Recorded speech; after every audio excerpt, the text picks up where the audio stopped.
Ever wondered why people suddenly lose interest in you? It's like one day you're best buds, sharing memes, and the next, they're ghosting you harder than a haunted house on Halloween. We're diving deep into the psychology of why people lose interest and, more importantly, how to fix it. Understanding this stuff is like unlocking a cheat code for better relationships. We're talking friendships that could survive a zombie apocalypse, romances hotter than a Carolina Reaper, and connections stronger than a T-Series diss track. So buckle up, smash that like button, and get ready for some serious relationship knowledge. Let's kick things off with the obvious: lack of communication. You can't expect a relationship to thrive if you're not talking, sharing, and interacting with each other. Next up, we've got the dreaded lack of common interests. Having some common ground, some shared activities you both enjoy, is crucial for keeping that spark alive. And hey, let's not forget about negativity. Nobody wants to be around a Debbie Downer 24/7. Positivity and enthusiasm, on the other hand, now those are traits that'll have people lining up to be your friend. Another big one, being too clingy. Give people their space, let them breathe, and trust me, they'll come back around wanting more. Last but not least, we've got inconsistency. Be reliable, be consistent, and show people you're someone they can count on. Alright, time to get all scientific on you guys. Ever heard of the novelty effect? It's this psychological phenomenon where our brains get a hit of dopamine when we experience something new and exciting.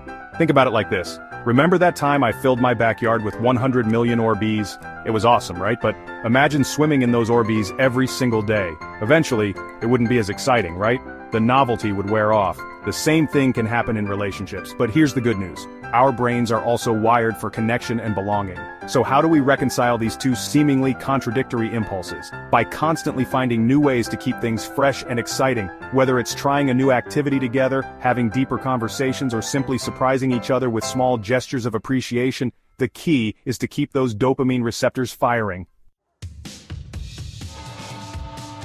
Okay, enough theory, let's get real. Imagine this. You meet someone new, and you're both super into comic books. You spend hours talking about your favorite superheroes, arguing over DC versus Marvel, and geeking out over the latest releases.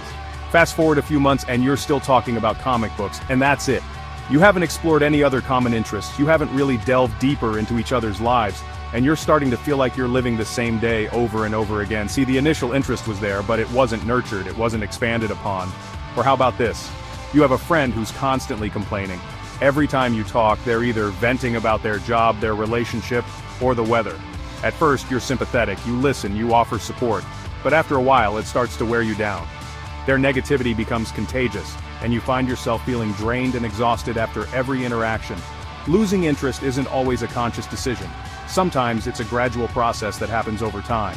But by understanding the common reasons and the psychology behind it, we can start to make changes and build stronger, more fulfilling relationships. Alright guys, it's time to turn this knowledge into action. Remember that communication thing we talked about? Yeah, it's not just about talking, it's about active listening. Put those phones down, make eye contact, and actually engage with what the other person is saying.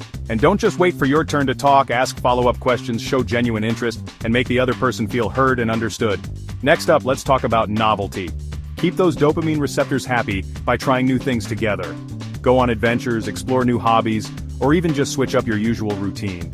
Shared experiences, especially those that involve a little bit of excitement and uncertainty, are like relationship superglue. Another pro tip: be genuinely interested in the other person. Ask questions, listen to their stories, and remember the little details.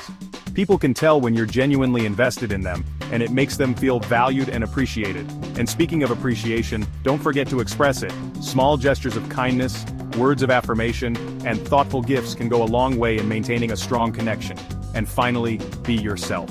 Authenticity is key in any relationship. Embrace your quirks, share your passions, and let your true self shine. Alright my friends, let's recap. We've covered a lot of ground today, from the common reasons people lose interest to the psychological factors at play.